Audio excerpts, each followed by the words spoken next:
ರಾಜು ನಮ್ಮ ಮಧ್ಯೆ ಇಲ್ಲ. ರಫಾಯಲ್ ರಾಜು ನಾನು ಸ್ಮರಣೆ ಮಾಡಬೇಕಾಗುತ್ತೆ.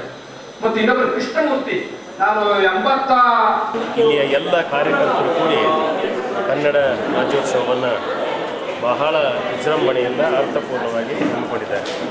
ಕನ್ನಡ ನಾಡುನುಡಿಯ ಬಗ್ಗೆ ಚಿಂತನೆ, ನಮ್ಮ ಕಲೆಗಳಿಗೆ ಪ್ರೋತ್ಸಾಹ, ನೃತ್ಯ, ಸಂಗೀತ ಇತ್ಯಾದಿ ಎಲ್ಲಕ್ಕೂ ಅವರು ಅವಕಾಶ ಮಾಡಿಕೊಟ್ಟಿದ್ದಾರೆ.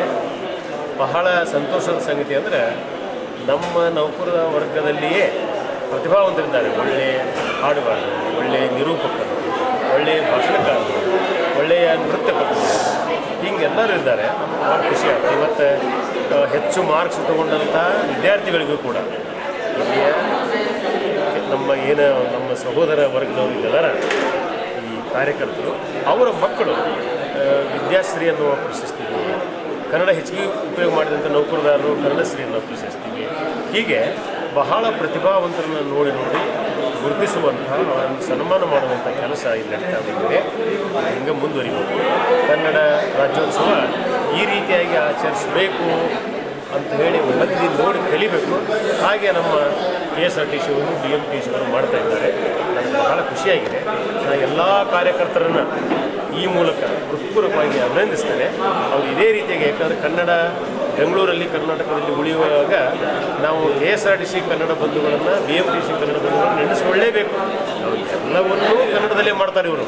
ಘೋಷಣೆ, ಕಾರ್ಯಕ್ರಮ ಇತ್ಯಾದಿ ಎಲ್ಲವನ್ನೂ ಕೂಡ. ಕರ್ನಾಟಕ ರಾಜ್ಯ ರಸ್ತೆ ಸಾರಿಗೆ ಸಂಸ್ಥೆ ಬೆಂಗಳೂರು ಕೇಂದ್ರ ವಿಭಾಗ ಕನ್ನಡ ಕ್ರಿಯಾ ಸಮಿತಿ ವತಿಯಿಂದ ಇವತ್ತು 69ನೇ ಅದ್ದೂರಿ ಕನ್ನಡ ರಾಜ್ಯೋತ್ಸವವನ್ನು ಆಯೋಜಿಸಿದೆವು. ಈ ಒಂದು ಕಾರ್ಯಕ್ರಮ ಒಂದು ಅರ್ಥಗರ್ಭಿತವಾಗಿ 10ನೇ ತರಗತಿ ಮತ್ತು 12ನೇ ತರಗತಿಯಲ್ಲಿ ಹೆಚ್ಚು ಅಂಕ ಗಳಿಸಿದಂಥ ನಮ್ಮ ಕಾರ್ಮಿಕ ಬಂಧುಗಳ ಮಕ್ಕಳಿಗೆ ವಿದ್ಯಾಶ್ರೀ ಪ್ರಶಸ್ತಿ ಹಾಗೂ ನಮ್ಮ ಘಟಕ ಹಾಗೂ ವಿಭಾಗೀಯ ಕಚೇರಿಯ ಎಲ್ಲ ಆವರಣ ಹಾಗೂ ಅಲ್ಲಿ ಎಲ್ಲ ಪರಿಸರವನ್ನು ಸ್ವಚ್ಛಗೊಳಿಸ್ತಕ್ಕಂಥ ನಮ್ಮ ಎಲ್ಲ ಸ್ವಚ್ಛಗಾರರಿಗೂ ಸಹ ನಿರ್ಮಲಾಶ್ರೀ ಪ್ರಶಸ್ತಿ ಹಾಗೂ ನಮ್ಮ ಕನ್ನಡದ ಅತಿ ಹೆಚ್ಚು ಕನ್ನಡ ಬಳಕೆ ಮಾಡಿ ಕನ್ನಡಕ್ಕೋಸ್ಕರ ಸೇವೆ ಮಾಡ್ತಕ್ಕಂಥ ನಮ್ಮ ಇವರಿಗೆ ವಿಭಾಗೀಯ ನಿಯಂತ್ರಣಾಧಿಕಾರಿ ಶ್ರೀ ಲಕ್ಷ್ಮಣ್ ಸರ್ ಅವರಿಗೆ ಕನ್ನಡಶ್ರೀ ಪ್ರಶಸ್ತಿಯನ್ನು ಕೊಟ್ಟು ಈ ಒಂದು ಕಾರ್ಯಕ್ರಮವನ್ನು ತುಂಬ ಅಚ್ಚುಕಟ್ಟಾಗಿ ನೆರವೇರಿಸಿದಂಥ ನಮ್ಮ ಎಲ್ಲ ಸಿಬ್ಬಂದಿಗಳು ಸಹಕಾರ ನೀಡಿದರೆ ಅವರಿಗೆ ನಮ್ಮ ತುಂಬ ಹೃದಯ ಧನ್ಯವಾದಗಳನ್ನು ಅರ್ಪಿಸ್ತಾ ಇದ್ದೀವಿ.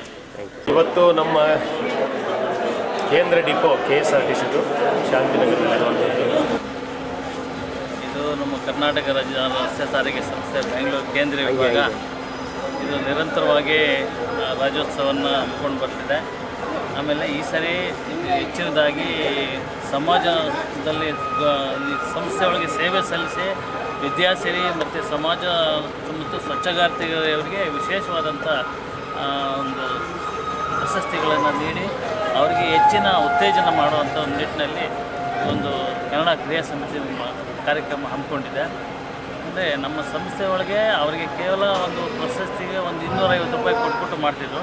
ಬಟ್ ಇಷ್ಟು ಜನಗಳ ಸಮ್ಮುಖದಲ್ಲಿ ಅವರಿಗೆ ಕೊಟ್ಟಿರೋದು ನಮಗೂ ಒಂಥರ ಖುಷಿ ಆಗ್ತಿದೆ. ಮತ್ತು ನಮ್ಮ ಕನ್ನಡ ಕ್ರಿಯಾ ಸಮಿತಿಗೂ ಒಂದು ಹೆಮ್ಮೆ ಬರ್ತೈತೆ. ಹಾಗಾಗಿ ನಮ್ಮ ಆಡಳಿತ ಮಂಡಳಿಯವರು ಕೂಡ ಒಳ್ಳೆಯ ರೀತಿಯೊಳಗೆ ನಮಗೆ ಸ್ಪಂದಿಸ್ತಾ ಇದ್ದಾರೆ.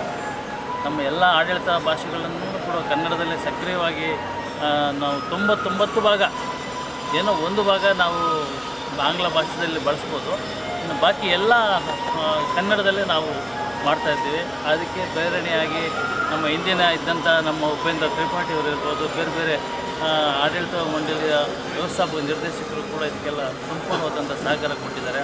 ಬಿಗಿಲಾಗಿ ನಮ್ಮ ಕನ್ನಡ ಕ್ರಿಯಾ ಸಮಿತಿಯ ರಾಜ್ಯಾಧ್ಯಕ್ಷರಾಗಿರ್ತಕ್ಕಂಥ ನಮ್ಮ ವಾಚಾ ಚೆನ್ನಗೌಡರು ಇದಕ್ಕೆ ಮೂಲ ಪ್ರೇರಣೆಯಾಗಿ ಮಾಡಿದ್ದಾರೆ. ನಮ್ಮ ಇತಿಹಾಸದಲ್ಲೇ ಮೊದಲನೇ ಬಾರಿಗೆ ಮೈಸೂರು ಮಹಾರಾಜರನ್ನ ಕರೆಸಿ ಇದೇ ಬಸ್ಸನ್ನು ಉದ್ಘಾಟನೆ ಮಾಡಿಸಿದ್ದು ನಾವು. ಮೈಸೂರು ಮಹಾರಾಜರು ನಮ್ಮ ಯದುವಂಶದ ಕುಡಿಯವರು, ಅವರು ನಮ್ಮ ಇದಕ್ಕೆ ಬಂದು ಮಾಡಿದ್ದು, ಅದು ಒಂಥರ ಹೆಮ್ಮೆ ಆಗ್ತೈತೆ.